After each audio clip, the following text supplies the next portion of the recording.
Daniel. इसमें हम देखेंगे पुनः स्थापना एक व्यक्ति से आरंभ होती है। ऐसा व्यक्ति जिसने कोई समझौता नहीं किया, परमेश्वर की सामर्थ में विश्वास।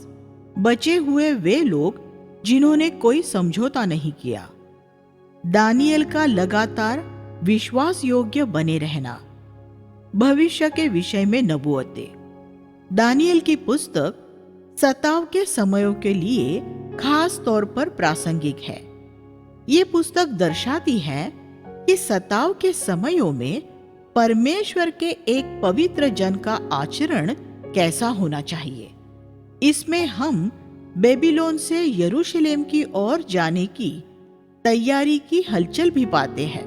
प्रतीकात्मक रूप में एक भ्रष्ट और संसार शरीर से समझौता करने वाली मसीहत से परमेश्वर की नई वाचाई कलीसिया की ओर जाने की तैयारी। इसकी शुरुआत एक खरे और सच्चे पुरुष से हुई, जिसके परमेश्वर के उद्देश्यों में दिलचस्पी थी और जिसने उनके पूरा होने के लिए प्रार्थना और उपवास किए। जब दानियल ने एक विश्वास योग्य युवक के रूप में अपनी सेवकाई शुरू की थी, तो वह नहीं जानता था कि आगे जाकर उसकी सेवकाई कितनी जबरदस्त हो जाएगी।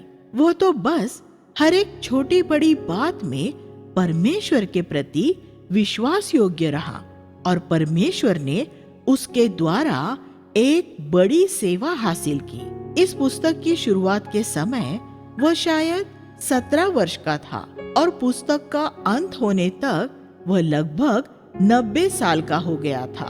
वह निर्वासन के पूरे 70 वर्षों में से होकर गुजरा था और वह अंत तक विश्वास योग्य रहा था। यही वजह थी कि परमेश्वर उसे बेबीलोन से यरूशलेम तक की एक आंदोलन रूपी यात्रा की शुरुआत करने के लिए इस्तेमाल कर सका। समझौता न करने वाला एक व्यक्ति।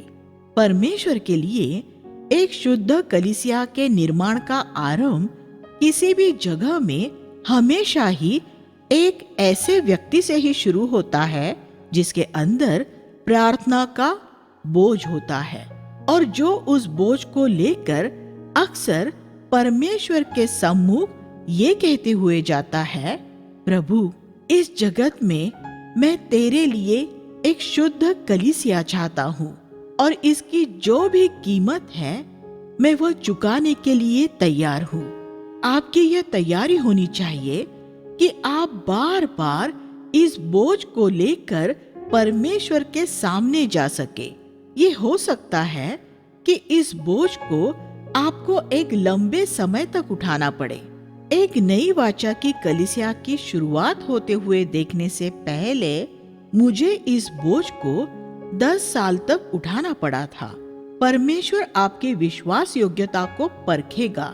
जैसे एक माता अपने गर्भ में बच्चे को लिए रहती है, वैसे ही हमें भी इस बोझ को अपने हृदय में रखना होता है। दानियल ने ये बोझ इसी तरह अपने अंदर रखा था। इसके परिणाम स्वरूप बाद में दूसरे लोगों ने भी उसका ये बोझ बांटना शुरू कर दिया था। हग्गै, जरुब्बाबेल, यहोशू, जकरिया, एजरा, नेहम्या और अन्य। परमेश्वर स्वयं आपके साथ आपके बोझ को बांटने वाले लोग जोड़ेगा और फिर उनके साथ मिलकर आप एक नई वाचा की कलीसिया बना सकते हैं।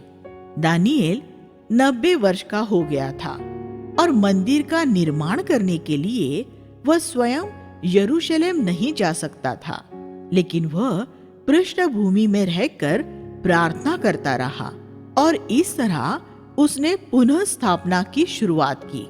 दानिएल ने अपना जीवन एक विधर्मी मूर्ति पूजक देश में बिताया, इसलिए भारत जैसे देश में उसका उदाहरण हमारे लिए विशेष महत्व रखता है कि एक गैर मसीही देश में अपने मसीही सिद्धांतों से समझौता किए बिना हम परमेश्वर के पक्ष में होकर कैसे खड़े रह सकते हैं।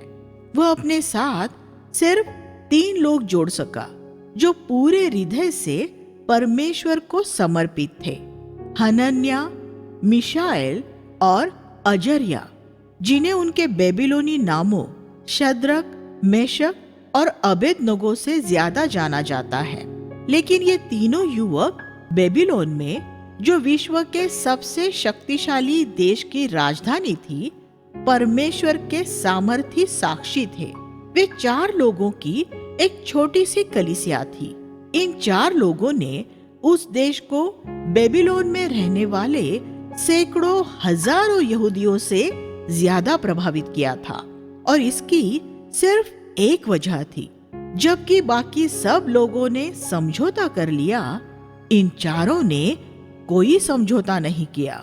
ये न सोचे कि किसी गांव या देश को प्रभावित करने के लिए आपको मसीहों की एक बड़ी संख्या की जरूरत होगी। परमेश्वर के लिए खड़े रहने वाले 4 लोगों ने विश्व के सबसे शक्तिशाली देश और शासकों को प्रभावित किया था। इसमें से हमें यह संदेश मिलता है कि न तो संख्या से न मनुष्य के जोर से परमेश्वर अपना काम अपने पवित्र आत्मा से करता है। परमेश्वर ऐसे पुरुष ढूंढता है जो खरे हैं और जो कोई समझौता नहीं करते। दानियल की पुस्तक के मुख्य शब्दों में से एक प्रार्थना है दर्शन। परमेश्वर को दर्शन पाने वाले व्यक्तियों की जरूरत है। इस शब्द का इस पुस्तक में लगभग 40 बार उल्लेख किया गया है। मैं चाहता हूँ कि आप ऐसे 2 वाक्यांशों पर ध्यान दें जो परमेश्वर और मनुष्य के प्रति दानियल का मनोभाव व्यक्त करते हैं। पहला वाक्यांश है परमेश्वर ने दिया 1-2, जो नबूकदनेस्सर के यरूशलेम पर अधिकार करने के बारे में है।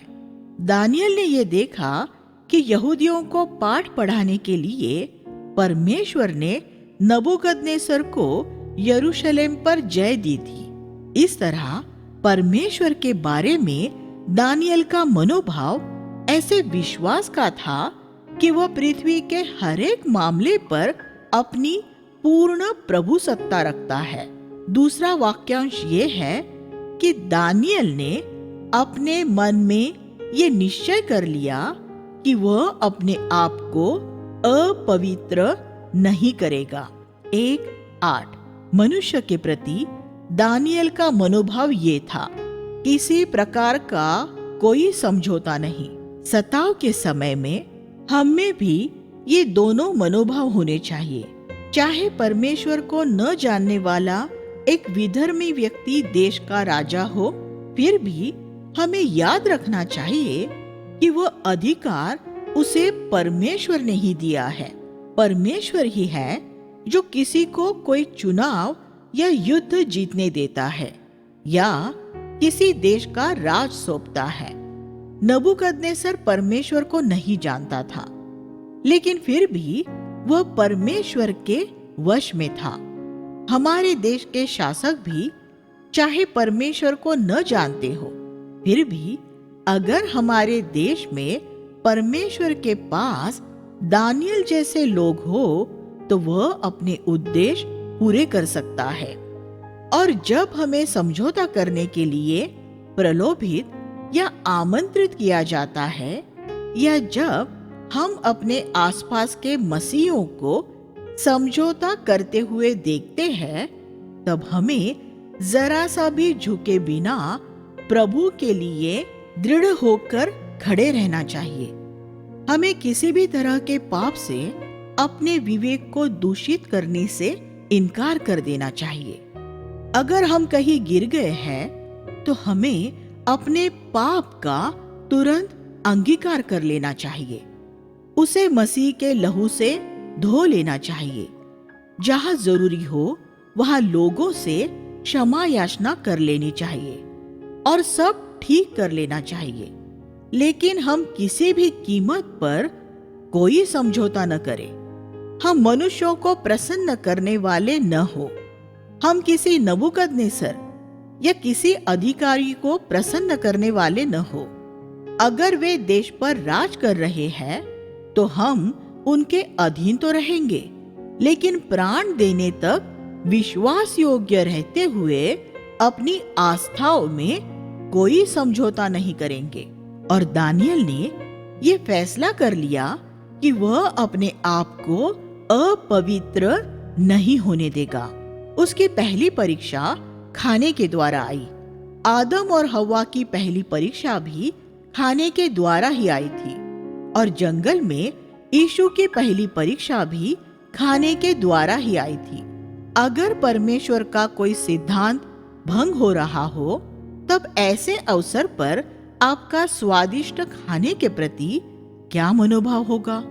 एसाव ने खाने की वजह से अपना पहलौठेपन का अधिकार खो दिया था, और इसहाक ने भी उस खाने की वजह से जो एसाव उसे लाकर खिलाता था अपनी आत्मिक अंतर्दृष्टि खो दी थी। लेकिन दानियल का मनोभाव ये था, परमेश्वर ने कहा है कि इस तरह का खाना नहीं खाना है, इसलिए मैं ये नहीं खाऊंगा। अपनी किशोरावस्था में दानियल ने पवित्र शास्त्र का अध्ययन किया था, और वह जानता था कि मूसा की व्यवस्था में कुछ खास तरह के पशुओं का मांस खाना वर्जित था, और नीति वचन की पुस्तक में शराब पीने पर पाबंदी थी। इसलिए किसी भी कीमत पर उसने परमेश्वर की आज्ञा का पालन करने का फैसला किया। बाकी सभी यहूदियों ने क्योंकि इन बातों में समझौता कर लिया था, इसलिए शुरू में उसे अकेले ही खड़े रहना पड़ा। लेकिन फिर जब हनन्याह, मिशाएल और अजर्या ने एक युवक को परमेश्वर के लिए खड़े होते हुए देखा, तो उन्हें भी उसके साथ खड़े रहने का साहस हुआ। 1:11। अगर दानियल ने परमेश्वर की ओर से खड़े रहने का फैसला न किया होता, तो हमने शायद हनन्याह, मिशाएल और अजर्या के बारे में कभी सुना ही न होता। मैंने ये पाया है कि परमेश्वर की संतानों में 3 तरह के लोग होते हैं। पहले, समझौता कर लेने वाले वे लोग जो सिर्फ अपना फायदा चाहते हैं और उनके कोई सिद्धांत नहीं होते। मसीही जगत में ऐसे लाखों करोड़ों लोग हैं। फिर हनन्याह, मिशाएल और अजर्या जैसे लोगों का दूसरा समूह है, जिनमें इतना साहस नहीं होता कि वे खड़े हो सके, लेकिन अगर वे किसी दूसरे को प्रभु के लिए खड़ा होता हुआ देखते हैं तो वे भी तैयार हो जाते हैं। ऐसे लोगों की संख्या थोड़ी ही है। फिर दानियल जैसे लोगों का तीसरा समूह है, जो किसी दूसरे के उनके साथ खड़ा न रहने पर भी प्रभु के लिए खड़े होते हैं। ये समूह तो बहुत ही छोटा है। इस श्रेणी के लोगों में कोई एक व्यक्ति यहाँ होगा तो दूसरा वहां होगा। यह विभाजन काफी कुछ मिलाप वाले तंबू के बाहरी आंगन, पवित्र स्थान और भीतरी महापवित्र स्थान के विभाजन से मिलता जुलता है। मेरा मानना है कि भारत में हनन्याह, मिशाएल और अजर्या जैसे काफी लोग हैं जो परमेश्वर के लिए खड़े रहना चाहते हैं, अपने क्षेत्र में परमेश्वर के लिए एक पवित्र साक्षी तैयार करना चाहते हैं, लेकिन जिनमें स्वयं खड़े रहने का साहस नहीं होता। वे उनका अगुवा होने के लिए एक दानियल की खोज में होते हैं, और फिर जब उस गांव या शहर में एक दानियल आ जाता है तो वे उसके साथ खड़े रहने के लिए तैयार हो जाते हैं। लेकिन अगर उनके क्षेत्र में एक दानियल नहीं आता है तो ये लोग प्रभु के साक्षी हुए बिना ही अपने जीवन जीकर मर जाएंगे। इसलिए हमारे देश में बहुत से दानियल चाहिए। परमेश्वर ऐसे दानियल खोज रहा है जो अपने मन में ये फैसला करेंगे कि वे अपने आप को कभी अपवित्र नहीं करेंगे। और जब ये दानिएल परमेश्वर के लिए खड़े हो जाएंगे, तब वे बहुत से हनन्या, मिशाएल और अजर्या अपनी तरफ खींच लाएंगे। मैंने भारत में बहुत से स्थानों में ऐसा होते हुए देखा है। परमेश्वर पहले एक दानिएल को खोजता है। अगर उसे एक दानिएल नहीं मिलता तो कुछ नहीं होता। परमेश्वर ऐसे लोग चाहता है जो अपने स्वार्थ की खोज में नहीं है, जिन्हें अपने लिए किसी बात में दिलचस्पी नहीं है और जो जरूरी होने पर परमेश्वर के लिए अपने जीवन भी खो देने के लिए तैयार है। दानिएल सिर्फ 17 साल का था। आज भी परमेश्वर एक 17 साल के किशोर को लेकर उसे एक नबी बना सकता है और उसके लिए खड़ा होने की सामर्थ्य से भर सकता है। ये संभव है कि वे 3 पुरुष उम्र में दानिएल से बड़े हो, लेकिन उन्होंने दानिएल को अपना अगुआ माना और उसके अधीन हुए, क्योंकि उन्होंने ये देखा कि वह परमेश्वर द्वारा नियुक्त किया हुआ अगुआ था। परमेश्वर की सामर्थ्य में विश्वास। दानिएल में विश्वास भी था। उसने राजा के व्यवस्थापक से कहा, तू हमें 10 दिन तक जांच ले। हम सिर्फ साग पात और पानी ही पिएंगे और हमारा विश्वास है कि शारीरिक रूप में हम स्वादिष्ट पौष्टिक खाना खाने वाले इन बाकी यहूदियों से ज्यादा अच्छे नजर आएंगे। परमेश्वर ऐसे लोगों की खोज में है जो अपने विश्वास का साहस के साथ ऐलान करते हैं। अपना जलता हुआ दीपक बिस्तर के नीचे नहीं छुपाते। 10 दिन के बाद, जैसा दानिएल ने कहा था, उनके चेहरे ज्यादा अच्छे और भरे हुए दिखाई दिए। पहला अध्याय 11 से 15। खाने जैसे सामान्य मामले में किए गए इस आत्म त्याग ने फिर उन्हें आग की भट्टी और सिंह की मांदो जैसी बड़ी परीक्षाओं के लिए तैयार किया। यह हम देखते हैं कि परमेश्वर ने कैसे उनकी देह में उन्हें अलौकिक स्वास्थ्य दिया। बाद में हम ये पढ़ते हैं कि परमेश्वर ने उनके मन में अलौकिक समझ भी दी।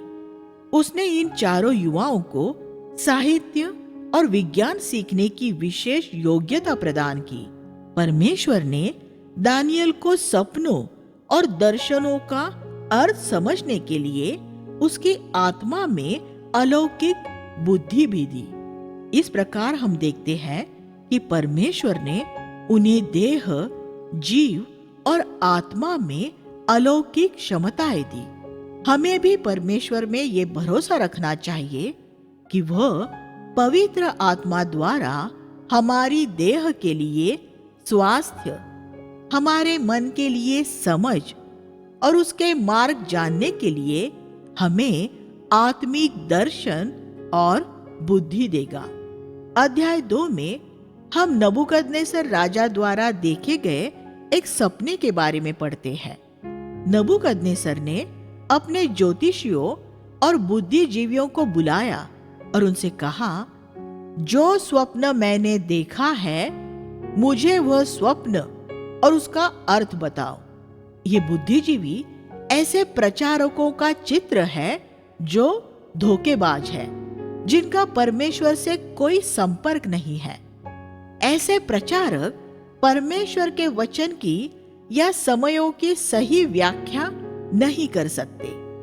इन बुद्धिजीवियों ने कहा, हे राजा, तूने स्वप्न में क्या देखा है? ये तो तुझे देवता ही बता सकते हैं। ये कोई मनुष्य नहीं कर सकता। ये तो असंभव है। लेकिन तू अगर वह स्वप्न हमें बता दे तो हम तेरे लिए उसकी व्याख्या कर देंगे। हम ये जानते हैं कि अगर हमें कोई उसका स्वप्न बताए तो उसकी कुछ भी व्याख्या करना और ये दिखावा करना आसान होता है कि हमने वह व्याख्या परमेश्वर से प्राप्त की है। आज बहुत से प्रचारक यही करते हैं। लेकिन नबूकदनेस्सर एक चतुर व्यक्ति था। उसने कहा, अगर तुम वास्तव में परमेश्वर के संपर्क में हो तो तुम मेरा स्वप्न भी बता सकोगे। परमेश्वर के एक सच्चे सेवक को अपनी सेवकाई में कुछ अलौकिक बातों का अनुभव होगा। अगर परमेश्वर ने वास्तव में आपका अभिषेक किया है तो आपको कुछ अलौकिक अनुभव होंगे। आप किसी ऐसी जगह में चले जाएंगे जहां आप किसी को जानते न होंगे और आप वहां परमेश्वर के वचन का प्रचार करेंगे और वो वचन वहां बैठे कुछ लोगों की जरूरत को इस तरह से पूरी करने वाला होगा कि उन्हें ऐसा लगेगा कि जरूर किसी ने उनकी समस्या के बारे में आकर आपको बताया होगा। ये जरूरी है कि हमारी सेवकाई में नबूवत का ये तत्व शामिल हो। अगर हमें ये पाना है तो हमें ये खोजना होगा। बाइबल हमें ये आज्ञा देती है, सबसे बढ़कर नबूवत की खोज में रहो। 1 कुरिन्थियों 14:1। जब दानियल ने इस समस्या के बारे में सुना तो वह शांत रहा। उसने उस परिस्थिति को बड़ी समझदारी से संभाला। 2:14। यहाँ हम एक ऐसा युवक पाते हैं जिसमें बड़ी बुद्धि थी। जब आप जवान हो तो क्या यह जरूरी है कि आप गलतियां करें?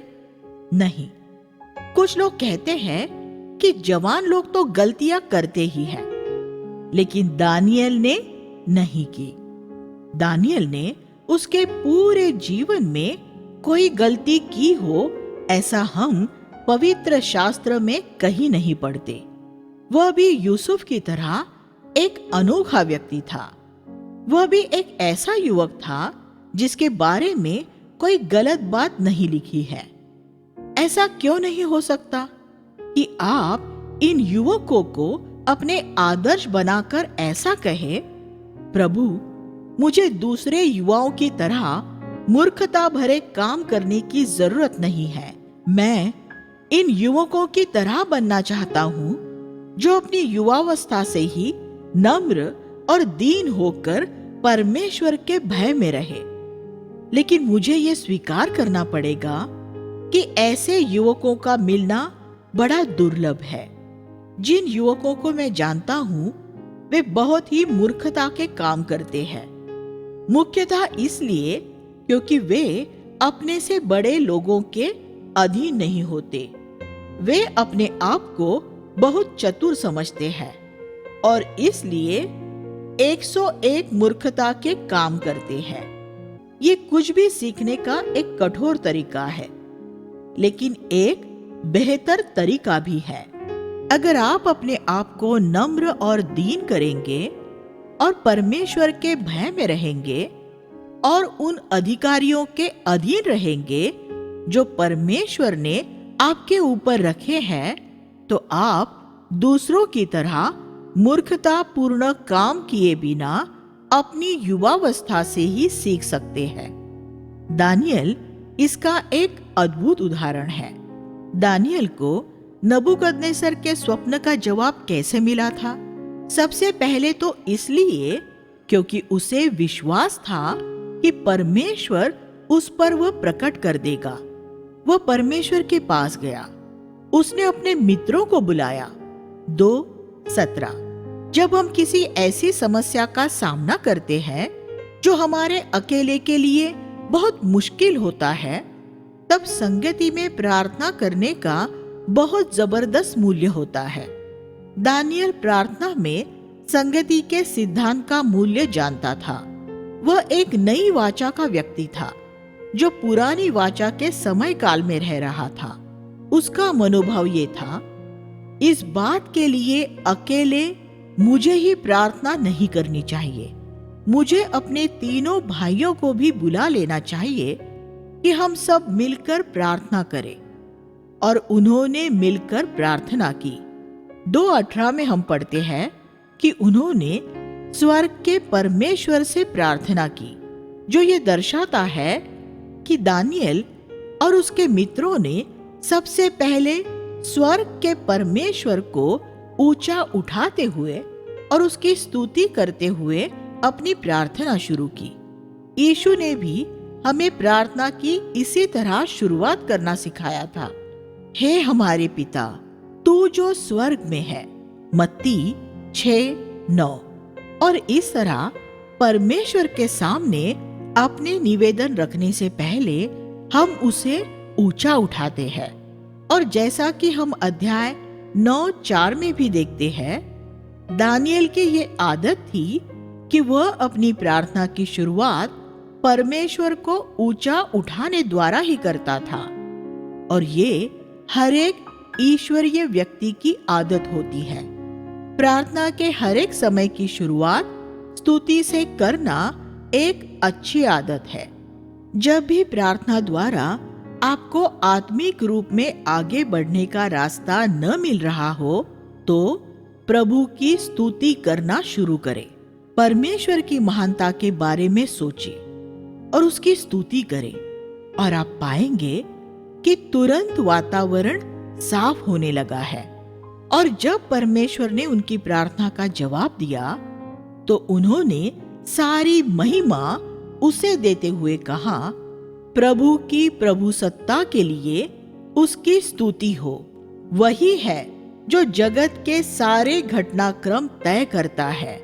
वही है जो राजाओं को उनके सिंहासनों पर से हटाता और दूसरों को उनके सिंहासनों पर बैठाता है।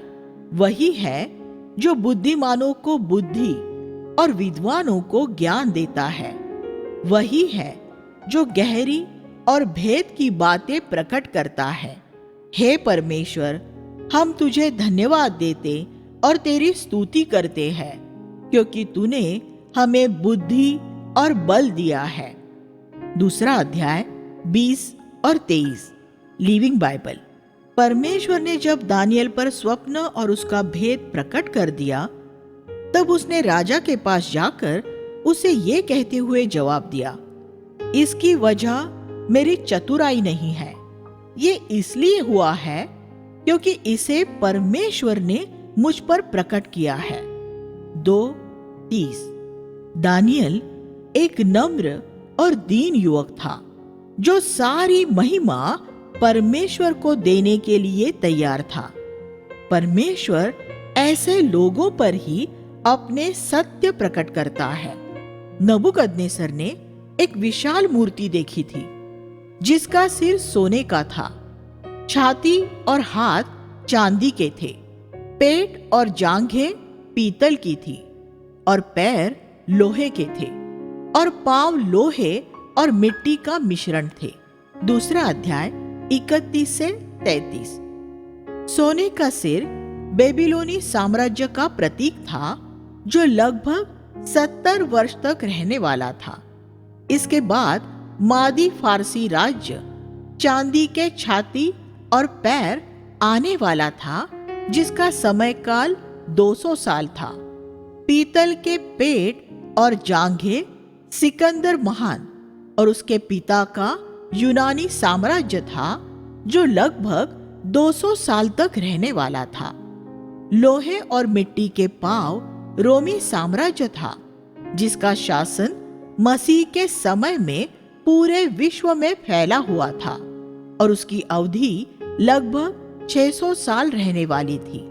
लोहे और मिट्टी के पांव विश्व के उन देशों का प्रतिनिधित्व करते हैं, जिनका शासन या तो तानाशाही लोहा होगा या लोकशाही मिट्टी होगा, और ये अंत के समय में विश्व के देशों का चित्रण है। पांव की 10 उंगलियां उन 10 राज्यों का प्रतीक है, जो अंत के समय में शायद यूरोप में एक साथ इकट्ठे होंगे, और जिनकी अगुवाई यीशु के पृथ्वी पर लौटने के तुरंत पहले मसीही विरोधी द्वारा की जा रही होगी। इस तरह परमेश्वर ने नबूकदनेस्सर को मसीह के लौटने के समय तक की उन सभी घटनाओं का दर्शन दिया जो पृथ्वी पर होने वाली थी, और फिर उसने एक पत्थर को आते हुए और इन सभी राज्यों को चकनाचूर होते हुए देखा। ये मसीह के राज्य का चित्र था। 2:44।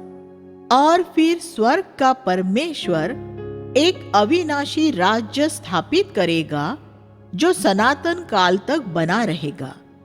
बचे हुए वे लोग जो कोई समझौता नहीं करेंगे। फिर नबूकदनेस्सर ने जब एक ऐसी मूर्ति बनवाई जो पूरी सोने की थी, तो असल में उसके कहने का अर्थ ये था, मैं अंत के समय तक रहूंगा और मेरे बाद कोई चांदी, पीतल और लोहे का राज्य नहीं होगा। उनके गर्व ने उसे इतना मूर्ख बना दिया कि उसने ये सोच लिया कि वह यीशु के लौटने के समय तक रहेगा। नबूकदनेस्सर अहंकार से भरे मनुष्य का पूर्ण रूप में प्रतिनिधित्व करता है। अध्याय 3:1 हम यहाँ पढ़ते हैं कि नबूकदनेस्सर ने सभी को उसकी बनाई हुई सोने की मूर्ति की आराधना करने के लिए विवश किया। दानियेल यकीनन उस समय नगर में नहीं होगा। वह अपने काम की वजह से शायद कहीं बाहर गया हुआ था, इसलिए वहां सिर्फ शद्रक, मेशक और अबेदनगो ही थे। सभी यहूदियों ने परमेश्वर की आज्ञा का उल्लंघन किया और अपनी जान बचाने के लिए उन मूर्ति के सामने झुक गए। इस अवसर पर परमेश्वर ने शद्रक, मेशक और अबेदनगो को परखने और उन्हें दृढ़ करने के लिए ही अकेला रहने दिया था। ऐसे समय होते हैं जब हमारे लिए ये अच्छा होता है कि परमेश्वर का जन हमारे पास न हो, कि फिर हम स्वयं परमेश्वर पर भरोसा करने सीख ले। ईश्वरीय पुरुषों के हमारे आसपास होने में ये खतरा होता है कि फिर हम उन पर निर्भर हो जाते हैं। हमेशा एक अच्छे बाइबल शिक्षक से ही वचन सुनते रहने में ये खतरा होता है कि फिर हम स्वयं कभी बाइबल नहीं पढ़ते। इसलिए ये भी अच्छा है कि हमारे पास हर समय एक अनोखा बाइबल शिक्षक मौजूद न हो। तब आप वचन की शिक्षा और मसीही जीवन जीने का नया बल पाने के लिए पवित्र आत्मा पर निर्भर रहेंगे। इसलिए परमेश्वर ने अपनी सर्वसत्ता में ये सुनिश्चित किया कि दानियेल उस समय वहां मौजूद न रहे, और शद्रक, मेशक और अबेदनगो उस परीक्षा में सफल हुए। जब उन्होंने उस मूर्ति की आराधना करने से इनकार कर दिया, तब नबूकदनेस्सर ने गुस्से से भरकर कहा, अगर तुम मूर्ति के सामने नहीं झुकोगे तो मैं भट्टी को 7 गुना और ज्यादा धक्का कर तुम्हें उसमें फेंक दूंगा। 3:19। वे फिर भी नहीं झुके। मैं सोचता हूं कि जरूर कुछ यहूदियों ने आकर उनसे कहा होगा, थोड़ा सा समझौता कर लो, मूर्ति की तरफ अपना थोड़ा सा सिर हिला दो। लेकिन उन्होंने ऐसा करने से इनकार कर दिया होगा। कुछ यहूदियों ने उनसे यह भी कहा होगा, तुम मूर्ति के सामने क्यों नहीं झुक जाते, और बाद में तुम परमेश्वर से माफी तो मांग ही सकते हो ना। कुछ ऐसे मसीह हैं जो आज यही करते हैं और ये सोचते हैं कि वो बहुत चतुर है। वे कुछ गलत करते हैं और फिर परमेश्वर के पास जाकर उससे कहते हैं कि वह उन्हें क्षमा कर दे। वे एक कॉलेज में प्रवेश पाने के लिए, एक वीजा, किसी देश में जाने की अनुमति पाने के लिए या एक नौकरी पाने के लिए झूठ बोलते हैं। वे सोचते हैं कि वे बड़े चतुर हैं क्योंकि उन्हें वह भी मिल गया जो उन्हें चाहिए था और उन्हें उनके पाप की क्षमा भी मिल गई है। लेकिन अगर आपको एक झूठ बोलने द्वारा कॉलेज में प्रवेश या वीजा या नौकरी मिलती है, तो फिर आपके लिए उस जगह पर पहुंच पाना संभव न होगा जहां परमेश्वर आपको देखना चाहता है, क्योंकि आपके लिए परमेश्वर की ये कभी इच्छा नहीं होगी कि आप एक झूठ द्वारा उसकी इच्छा के किसी स्थान में पहुंचे और फिर आप जहां भी होंगे आपको वहां मुश्किलों का सामना करना पड़ेगा। अगर आप परमेश्वर का सर्वश्रेष्ठ चाहते हैं तो आपको समझौता करने से इनकार कर देना होगा, और अगर इस वजह से आपका कुछ नुकसान होता है तो परमेश्वर उसी बात में से आपके लिए कुछ भलाई पैदा कर देगा। हमें आज भारत में ऐसी हिम्मत और ईमानदारी वाले चेले चाहिए। दानिएल स्वयं ऐसा था और उसने शद्रक, मेशक और अबेदनगो को भी अपने जैसा ही बना दिया था। बेबीलोन में ऐसे 4 लोगों का होना उन 400 समझौता करने वाले लोगों के होने से अच्छा था जो राजा का दिया हुआ सब कुछ खाते थे, उसकी मूर्तियों के आगे झुकते थे और प्रभु यहोवा में विश्वास होने का दावा भी करते थे। आज भारत में भी ऐसी ही दुखद परिस्थिति है जिसमें हमारे बीच ऐसा समझौता करने वाले मसीहों का एक बड़ा समूह है। समझौता कर लेने के इस दिन में परमेश्वर ऐसे दूसरे दानिएल, शद्रक, मेशक और अबेदनगो ढूंढ रहा है जो समझौता किए बिना उसके लिए खड़े हो सकेंगे। हम यहाँ ये भी देखते हैं कि इन तीनों पुरुषों में मृत्यु का मामूली सा भी भय नहीं था। उन्होंने राजा से कहा, हमारा परमेश्वर हमें तेरी आग की भट्टी से बचा सकता है, लेकिन अगर वह न भी बचाए तब भी हम तेरी मूर्ति की आराधना नहीं करेंगे। इसका परिणाम क्या हुआ? जब वे भट्टी में फेंके गए तो उसमें सिर्फ उनकी रस्सियां ही जली। जब शैतान हमें सताता है तब वह हमारे अंदर क्या जला सकता है? सिर्फ वही बातें जो हमें बांधे हुए हैं। हमारे अंदर से वह किसी मूल्यवान बात को नहीं मिटा सकता। जब हम आग में फेंके जाते हैं तब जिन बातों ने हमें बंधनों में जकड़ा होता है वे जल जाती है और हमें आजादी मिल जाती है। ये अच्छा है अगर एक आग ने आपको किसी सांसारिक लगाव में से आजाद कर दिया है। हम शद्रक, मेशक और अबेदनगो को अपने एक ऐसे चित्र के रूप में देख सकते हैं जिसमें हम पृथ्वी की बातों के साथ रस्सियों से बंधे हुए हैं। फिर परमेश्वर हमें एक आग, किसी मुश्किल परीक्षा में डालता है और फिर पृथ्वी की उस बात से हमारा लगाव जल्द ही खत्म हो जाता है। ऐसी हर एक आग के लिए परमेश्वर का धन्यवाद करें। ऐसी हर एक परीक्षा के लिए परमेश्वर का धन्यवाद करें। अगर मैं आपसे पूछूं कि अध्याय 3 का सबसे बड़ा चमत्कार क्या था, तो आप शायद यही कहेंगे, आग उन्हें जला न सकी थी।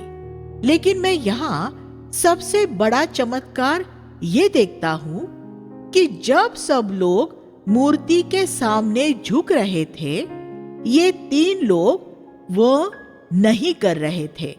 मुझे याद है कि 3 साल पहले मैंने 90 फुट ऊंची उस मूर्ति का एक चित्र देखा था जिसमें हजारों लोग मुंह के बल गिरकर उसकी आराधना कर रहे थे और 3 लोग खड़े हुए थे।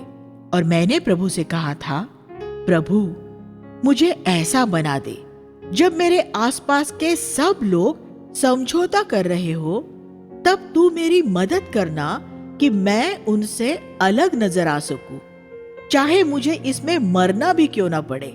आप भी इस चित्र को हमेशा अपनी नजरों के सामने रखें। अध्याय 4, 6 से 7। नबूकदनेस्सर ने एक और स्वप्न देखा जिससे वो भयभीत हो गया। उसने शास्त्रियों और विद्वानों को फिर से बुलवाया 32 साल पहले जब उसने पहला स्वप्न देखा था, तब बुद्धिजीवी वर्ग के ये लोग उसकी कोई मदद न कर सके थे। सिर्फ दानियल ने ही उसकी मदद की थी। लेकिन वह फिर से उन्हीं विद्वानों के पास गया और यकीनन इस बार भी वे उसकी कोई मदद न कर सके। दानियल ने इस बार भी उसके स्वप्न का अर्थ उसे बताया कि अब परमेश्वर उसे दंड देने वाला है। वह पेड़ तू है, दानियल ने उससे कहा, और तेरे गर्व के कारण परमेश्वर तुझे काट डालने वाला है।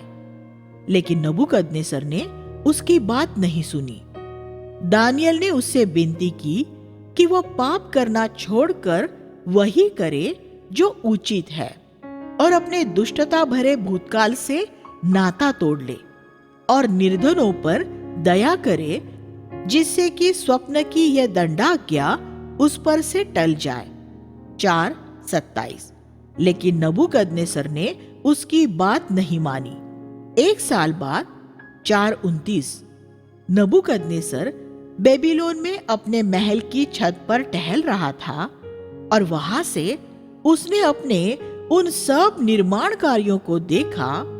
यहाँ बेबीलोन था जिसे उसने अपने बाहुबल से और अपने प्रताप की महिमा के लिए बनाया था। 4:30। बेबीलोन का सार यही है, वह सब जो मनुष्य से, मनुष्य के द्वारा और मनुष्य के लिए होता है। एक कलीसिया का निर्माण कार्य जब मानवीय ज्ञान, मानवीय बल और मानवीय महिमा के लिए होता है, तो उसके सारे धर्म सिद्धांत सही होने पर भी वह बेबीलोन बन जाता है।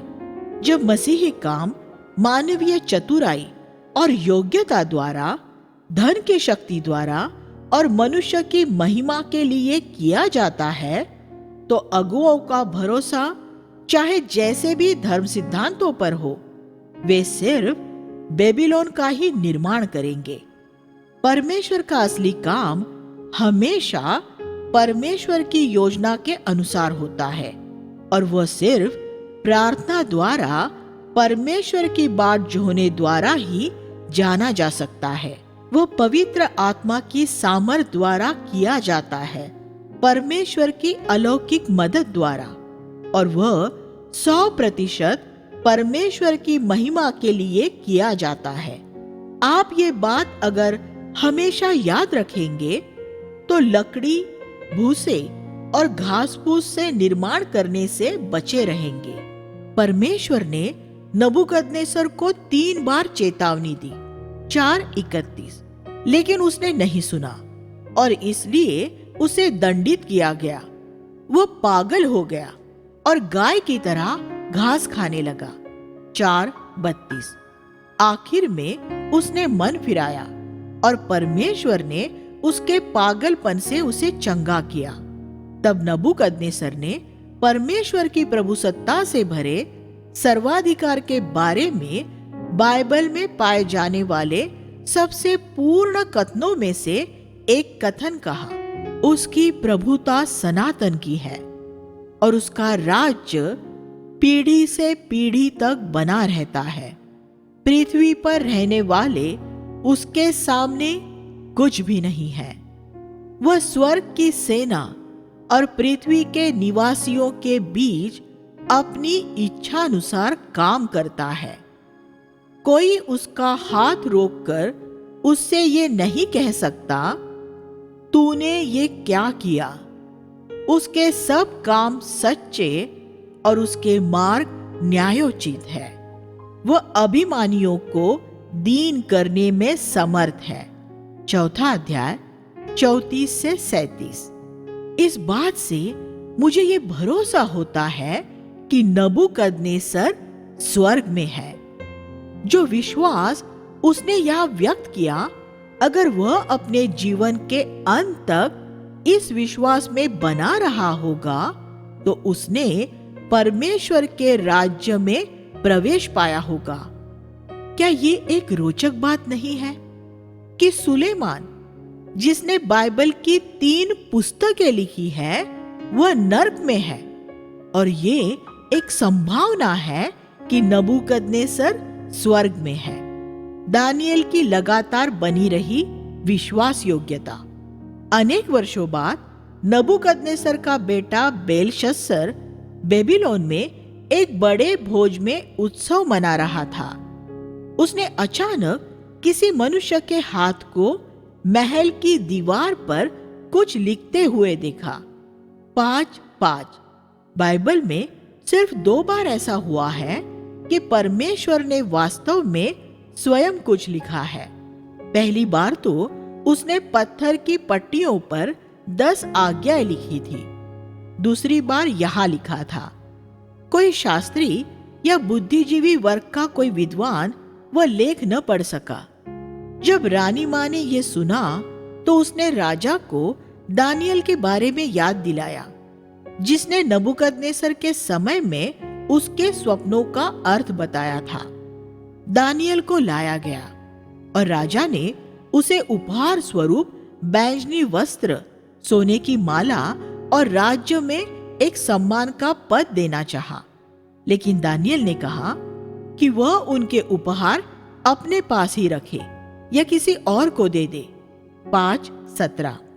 एक विधर्मी व्यक्ति से मिलने वाली भेंट और सम्मान के प्रति दानियेल का मनोभाव भी एलीशा जैसा था, जिसने नामान की भेंट को अस्वीकार कर दिया था, और अब्राहम जैसा था, जिसने सदोम के राजा की भेंट अस्वीकार कर दी थी।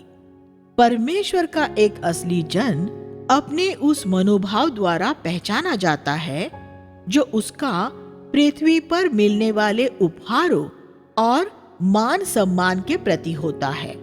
भेंट और उपहारों के प्रति आपका मनोभाव क्या है?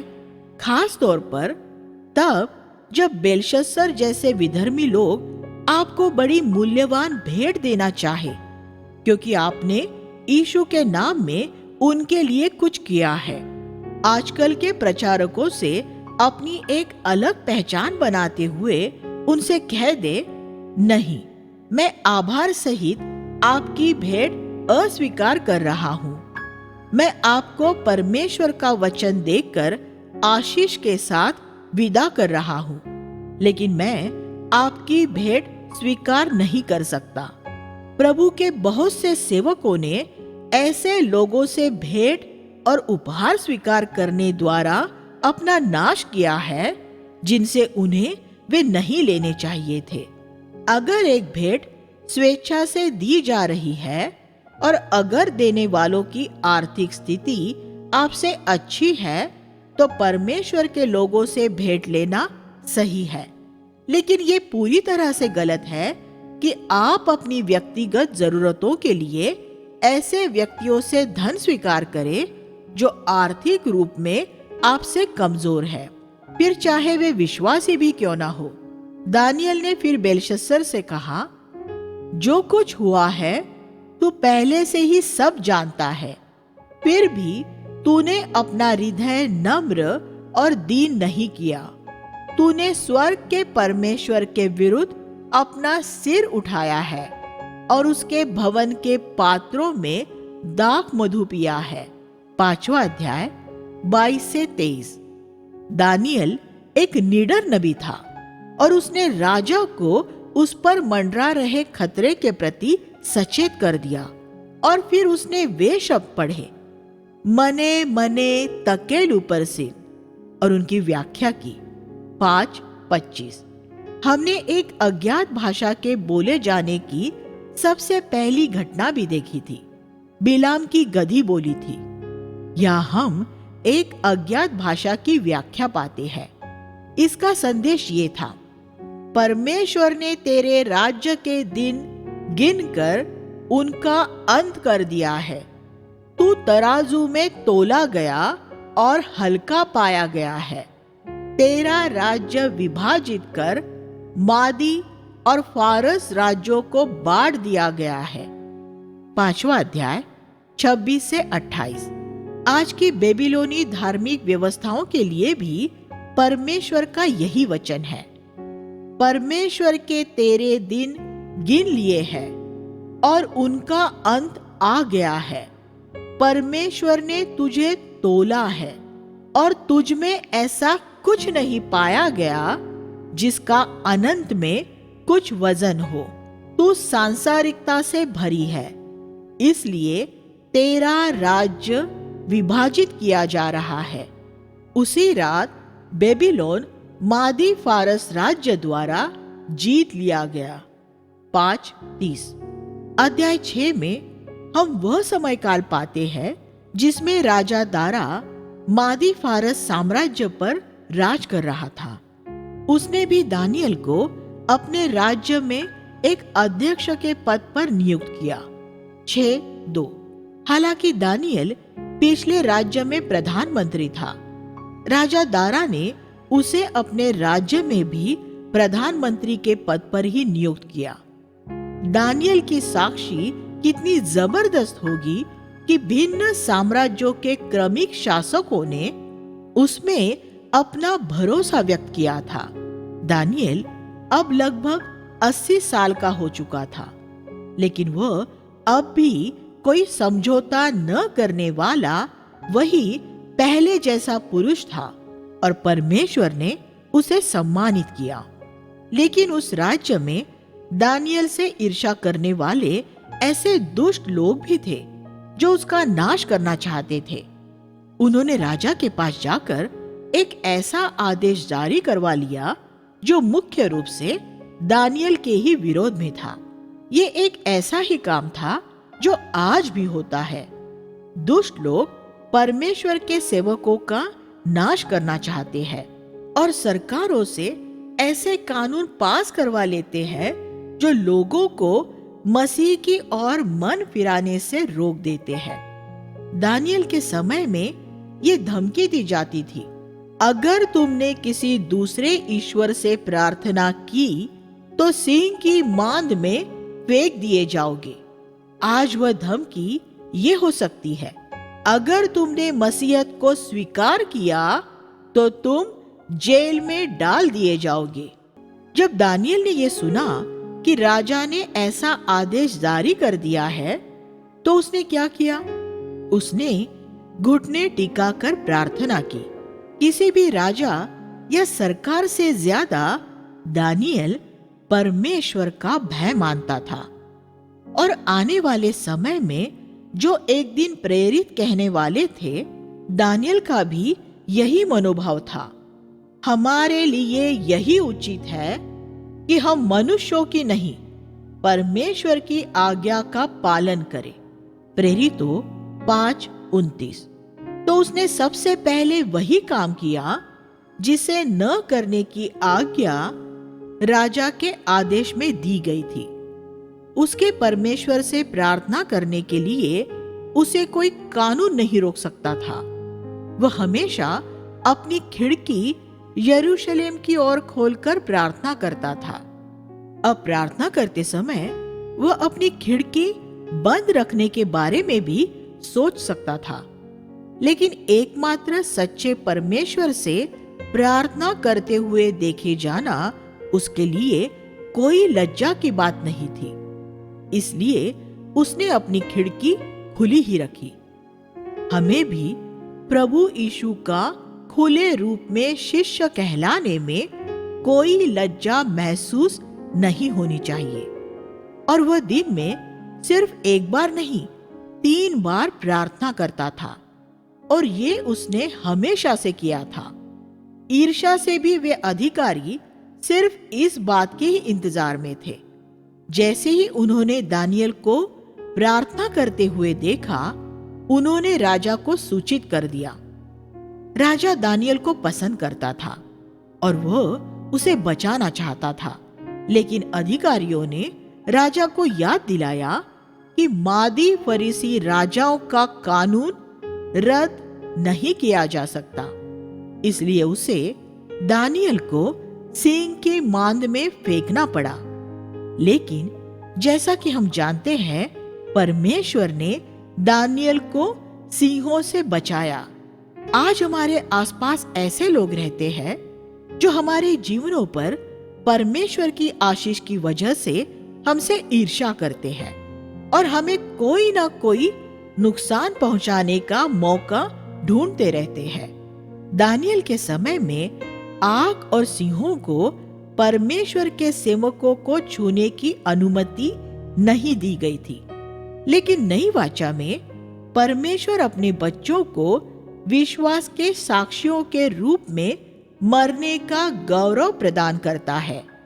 इसलिए अब सिंहों को उन्हें खाने की अनुमति है और आग को भी उन्हें जलाने की अनुमति है। पिछले 20 शताब्दियों में लाखों मसीही अपने विश्वास के लिए शहीद हुए हैं, लेकिन एक सिंह ऐसा है जो हमें कोई नुकसान नहीं पहुंचा सकता, शैतान।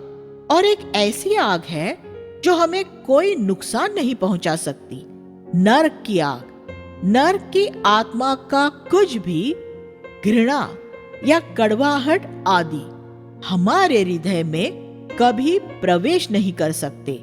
यीशु की तरह हम भी कह सकेंगे, इस संसार का अधिकारी आ रहा है और उसका मुझ पर कोई अधिकार नहीं है। यूहन्ना 14:30।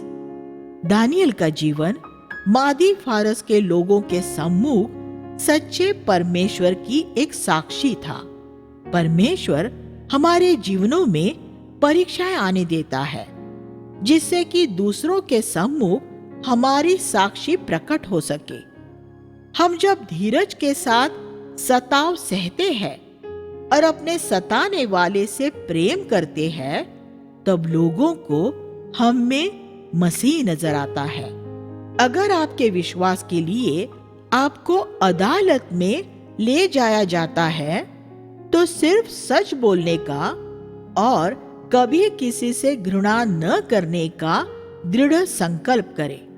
और अगर सुसमाचार के लिए हमें एक दिन अपने जीवन बलिदान करने पड़े, तो हम अपने सिर ऊंचे रखते हुए और अपने हृदयों में प्रभु के लिए एक स्तुति की आत्मा लिए हुए अपने जीवन बलिदान कर दे, क्योंकि हम जानते हैं कि हमारा परमेश्वर सिंहासन पर बैठा है।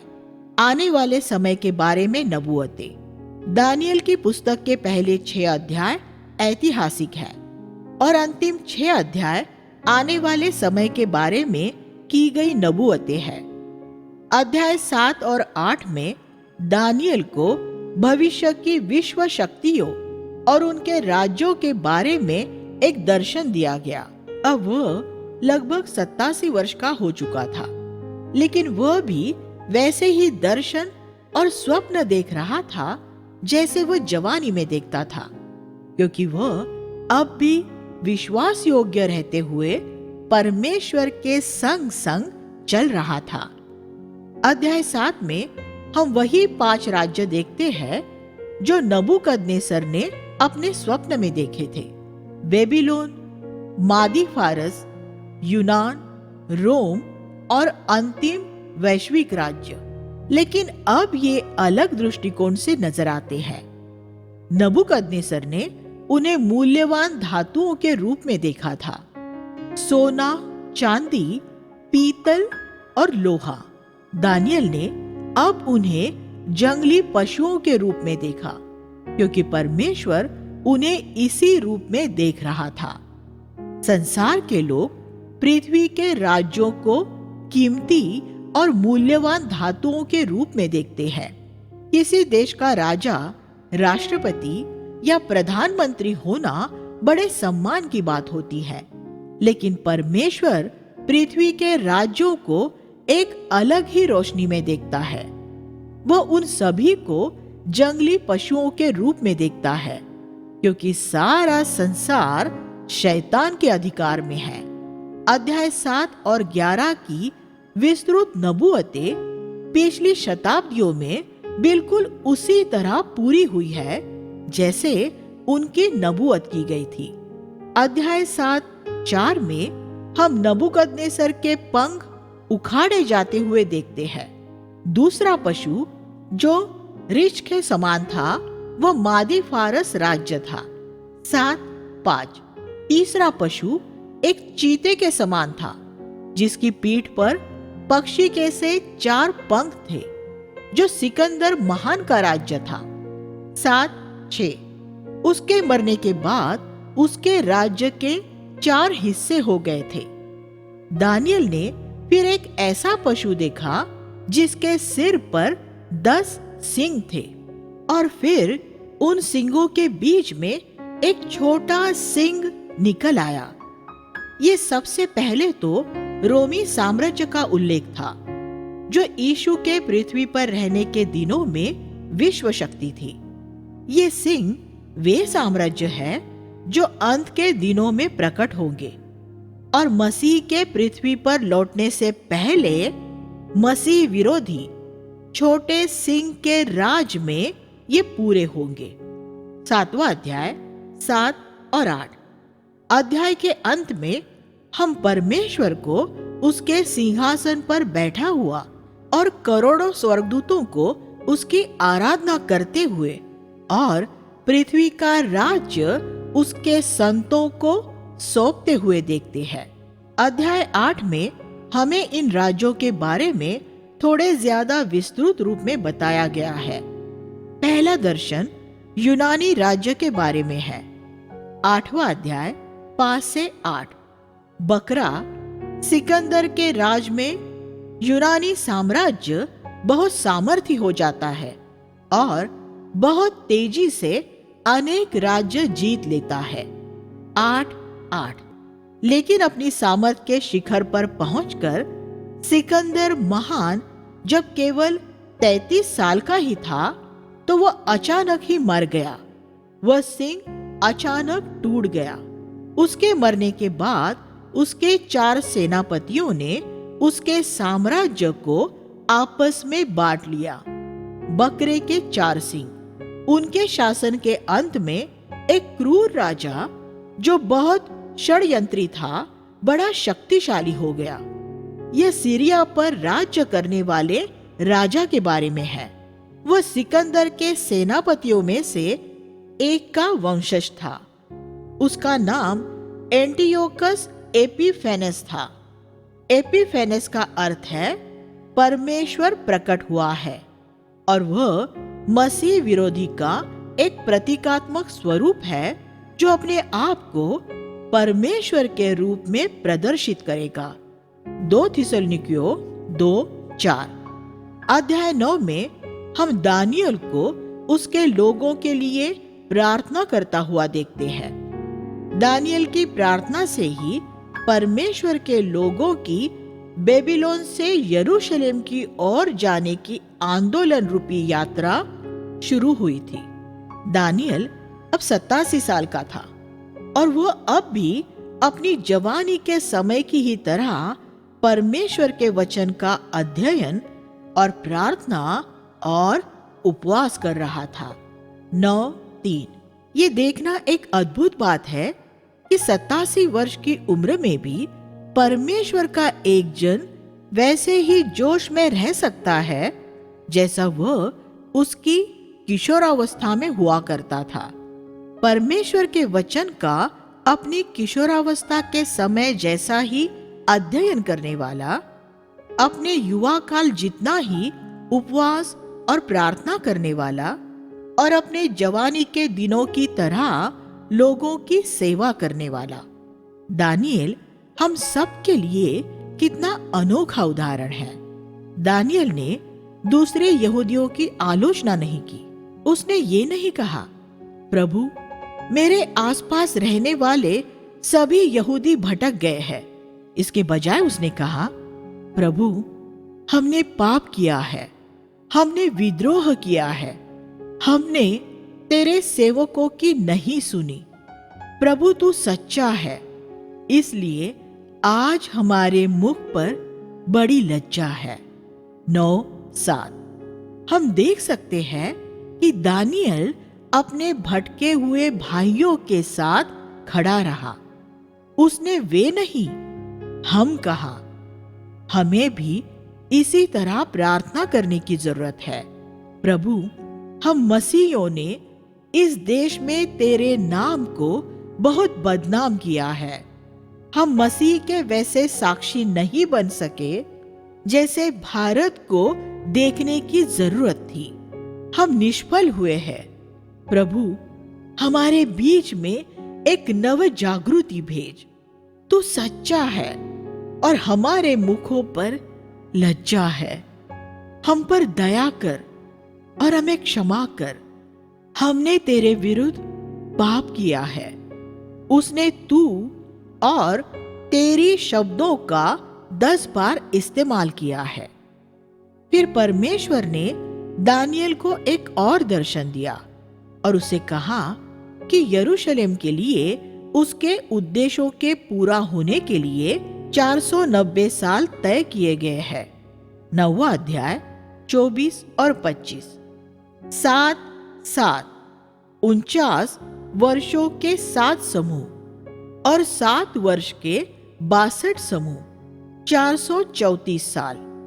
इनका कुल योग 483 साल होता है और ये समय यरूशलेम के पुनर्निर्माण की आज्ञा के दिए जाने से शुरू होगा और अभिषेक मसीह के आने तक चलता रहेगा। और ये ठीक इसी तरह पूरा हुआ है। यरूशलेम के पुनर्निर्माण की आज्ञा 445 ईसा पूर्व में निकली थी। 483 साल बाद 29 ईसा में यीशु यरूशलेम में आया और उसे सूली पर चढ़ाया गया। इस प्रकार अगर आपने दानियल की नबूवत को समझा है तो आपको मसीह के सूली पर चढ़ाए जाने की बिल्कुल सही तिथि मालूम हो जाएगी। 490 साल के समय काल में से अभी 7 साल का समय काल बाकी है। वह 7 साल का समय अंत में होगा। इस समय में मसीह विरोधी पृथ्वी पर राज करेगा और चारों तरफ मसीहियों पर जबरदस्त सताव होगा। उन्हें महाक्लेश सहना होगा और सब उनसे घृणा करेंगे। तब मसीह का दूसरा आगमन होगा। अध्याय 10 में हम दानियल को 3 सप्ताह तक प्रार्थना करता हुआ पाते हैं। इस समय में आकाश में बड़ा संघर्ष हुआ। इस समय में दानियल आंशिक उपवास करता रहा। उसने अच्छा खाना छोड़कर सिर्फ साधारण खाना ही खाया। 3 सप्ताह पूरे हो जाने पर एक स्वर्गदूत आया और दानियल से कहा कि वह परमेश्वर का परम प्रिय पुरुष है। 10:11 उसने उसे ये भी बताया कि वह उसके पास पहले ही दिन आ रहा था, लेकिन फारस पर शासन करने वाली प्रधानता दुष्टात्मा ने उसे 21 दिन तक दानियल के पास आने से रोके रखा। दानियल की प्रार्थना तो पहले ही दिन सुन ली गई थी, लेकिन उसके प्रार्थना के जवाब को उसके पास पहुंचने में 21 दिन लगे। 10वां अध्याय 12 और 13। परमेश्वर हमारी प्रार्थनाओं का जवाब अक्सर तुरंत नहीं देता है। अगर हम निरंतर प्रार्थना करते रहेंगे तो हमें प्रार्थना का जवाब जरूर मिलेगा। लेकिन याद रखें कि दुष्टात्मा द्वारा मिकाइल का सामना करने की ये घटना यीशु के सूली पर मरने से पहले हुई थी। उस समय तक शैतान और उसकी दुष्टात्माएं हराए नहीं गए थे। आज हमें किसी दुष्टात्मा पर प्रबल होने के लिए 21 दिनों की जरूरत नहीं है। यीशु ने किसी दुष्टात्मा को निकालने में 21 दिन का समय नहीं लिया था। अब जबकि हर एक दुष्टात्मा हमारे प्रभु द्वारा हरा दी गई है, इसलिए हम दानियल से अलग एक दूसरे ही परिमंडल में से काम करते हैं। आज अगर हम शैतान का सामना करते हैं तो वह हमारे सामने से भाग जाता है। याकूब 4:7।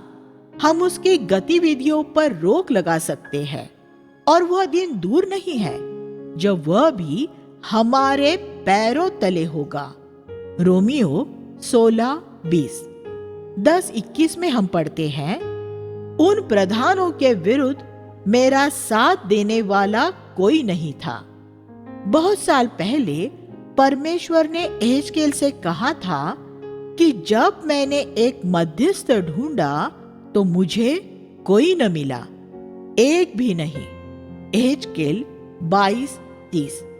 दानिएल अब एक ही मध्यस्थ रह गया था और वह हमें यह सिखाता है कि परमेश्वर एक ही व्यक्ति की मध्यस्थता द्वारा क्या कुछ हासिल कर सकता है। 11:2 में हम फारस के साम्राज्य का एक संक्षिप्त ऐतिहासिक विवरण पाते हैं। पद 11:3 में यूनान के सिकंदर महान का उल्लेख किया गया है। उसका राज्य उसके वंशजों को नहीं मिलने वाला था, बल्कि उसके चारों सेनापतियों के बीच में बांटा जाने वाला था। 11:4 यह दक्षिण का राजा मिस्र है और उत्तर का राजा सीरिया है। 11वां अध्याय 5-6। इन दोनों देशों के इतिहास में 22 युद्ध होने की नबूवत की गई है। 11:6 में मिस्र के राजा टोलेमी की बेटी बर्निस के सीरिया के राजा एंटियोकस द्वितीय के साथ विवाह के बारे में लिखा है। 11:10 एंटियोकस तृतीय के बारे में है। 11:16 फिलिस्तीन पर सीरिया की जय के बारे में है। 11:18 में हम रोम के हाथों सीरिया की पराजय के बारे में पढ़ते हैं। 11:19 एंटियोकस के मारे जाने के बारे में है। 11:21 एंटियोकस चतुर्थ के बारे में है, जिसे एंटियोकस एपिफेनस मसीह विरोधी का प्रतीकात्मक स्वरूप भी कहा जाता है। 11:31 इस एंटियोकस द्वारा यरूशलेम के मंदिर की वेदी पर एक सूअर की बलि चढ़ाने के बारे में बताता है। इस अध्याय में लिखी बहुत सी बातों का पूरा होना दोहरे रूप में है।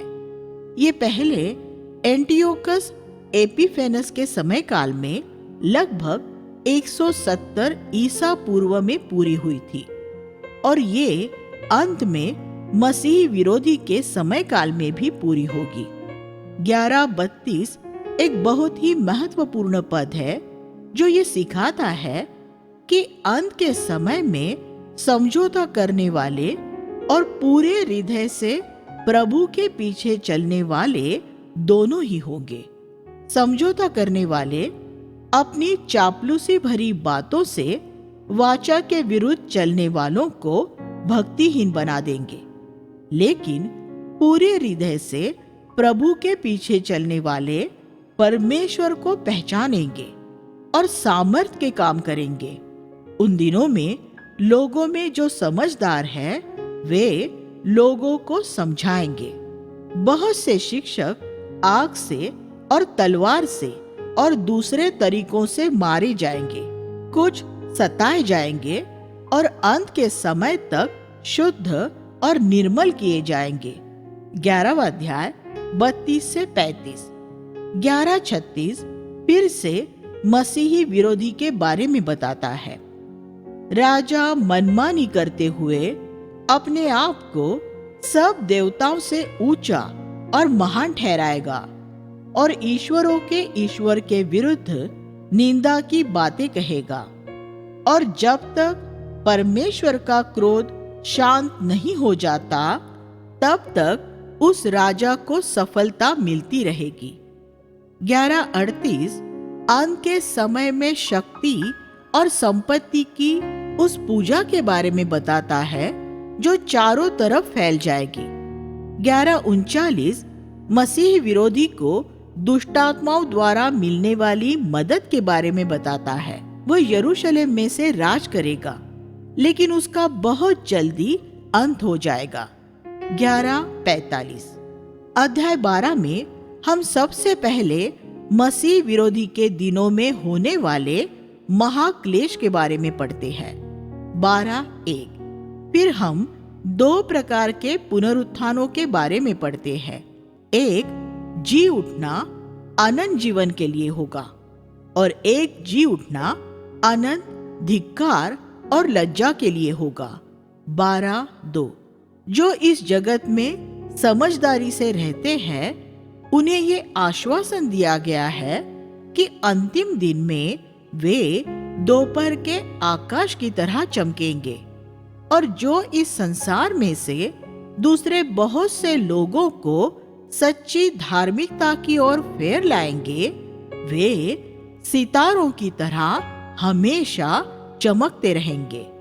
12:3 दानियल की पुस्तक को एक ऐसी मोहरबंद पुस्तक होना था जो सिर्फ अंत के समय में ही समझा जा सकता था। 12वां अध्याय 4 और 9 अंत के दिनों के बारे में दो महत्वपूर्ण नबूवतें 12:4 में मिलती है। अनेक लोग यहाँ वहां भाग रहे होंगे और ज्ञान बहुत बढ़ जाएगा। अंत के दिनों में आना जाना बहुत बढ़ जाएगा। आदम के समय से 19वीं शताब्दी के मध्य भाग तक एक घोड़े की रफ्तार ही मनुष्य के आने जाने की रफ्तार थी, इसलिए वह बहुत दूर तक नहीं जा सकता था। लेकिन 20वीं शताब्दी में अचानक ही बहुत तेजी से सब बदल गया। अब विश्व में घूमने वालों की संख्या करोड़ों में है और मनुष्य अब चांद की भी यात्रा कर आया है। यहाँ ये नबूवत भी की गई है कि अंत के समय में ज्ञान बहुत बढ़ जाएगा। हमने अपने जीवन काल में ही इस नबूवत को पूरा होते हुए देखा है। मनुष्य ने पिछले 5900 सालों में आदम से लेकर 1939 तक, वह 40 सालों में 1939 से 1979 20 गुना बढ़ गया है और उसके बाद से उसके बढ़ने की रफ्तार ऐसी विस्मयकारी रही है कि उसका हिसाब लगाना असंभव है। मनुष्य के ज्ञान के बढ़ने को अगर एक रेखा चित्र द्वारा प्रदर्शित किया जाए तो उसका 99% इतिहास एक सपाट रेखा होगी और फिर अचानक ही मनुष्य के वर्तमान इतिहास में वह उछलकर 100 गुना ऊंची होती नजर आएगी। दानिएल स्वयं उसके द्वारा की गई भविष्यवाणियों को नहीं समझ सका था। 12:9 लेकिन उससे कहा गया कि अंत तक विश्वास योग्य रहे और फिर उन दिनों के बाद वह उसका निज भाग पाने के लिए उठ खड़ा होगा। 12वां अध्याय 9 और 13 क्या आप अनंत में एक सितारे की तरह चमकते रहना चाहते हैं? तब आज से लोगों को सच्ची धार्मिकता की ओर फेरने लगे। अपना जीवन लोगों को एक ईश्वरीय जीवन जीने के लिए प्रेरित करने में खर्च करें और अंत में आप भी उठकर अपना वह प्रतिफल पाएंगे जो प्रभु ने आपके लिए रखा है। आइए हम प्रार्थना करें। हे स्वर्गीय पिता, इस अद्भुत व्यक्ति के उदाहरण के लिए धन्यवाद। उसके पास जो दृष्टिकोण था और जिस तरह वह खड़ा रहा, हमें भी उसके पद चिन्हों का अनुसरण करने के लिए इन दिनों मदद कीजिए। यीशु के नाम में प्रार्थना करते हैं, आमीन।